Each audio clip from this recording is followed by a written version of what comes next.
Fio de cabelo, eu, o Eliote, o Olival, o Chitãozinho Chororó. Valendo! Você fez sucesso. Essa aí. Já cantando no seu mundo, né?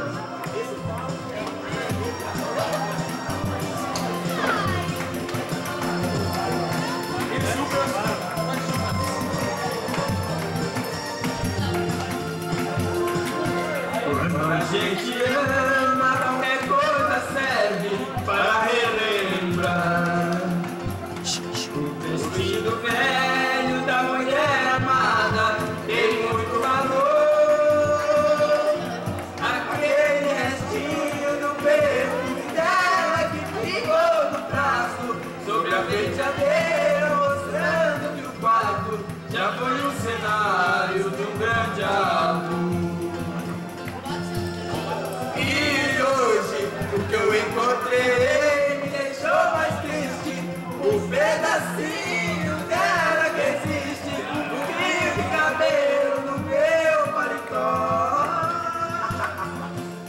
Lembrei de tudo entre nós, do amor vivido. Aquele fio de cabelo comprido já esteve grudado em nosso suor.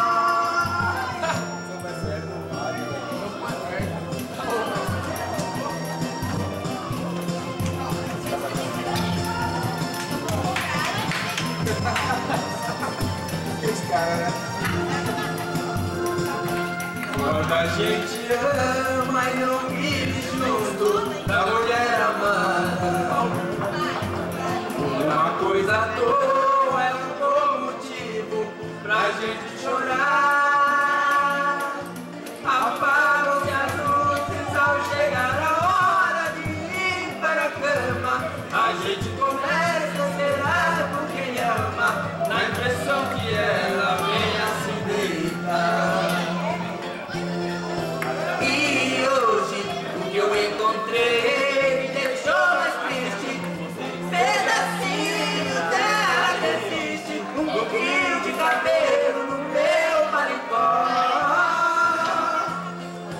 Lembrei de tudo entre nós, o amor vivido. Aquele fio de cabelo comprido já esteve grudado em nosso suor. E hoje o que eu encontrei me deixou mais triste. Um pedacinho dela que existe, um fio de cabelo no meu paletó. Lembrei de tudo entre nós, o amor vivido. Aquele fio de cabelo comprido já esteve grudado em nosso suor.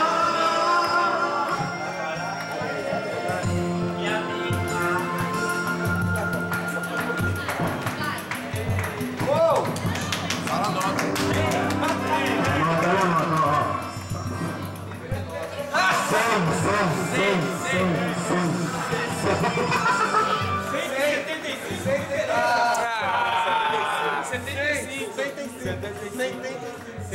É, pode finalizar o vídeo aqui.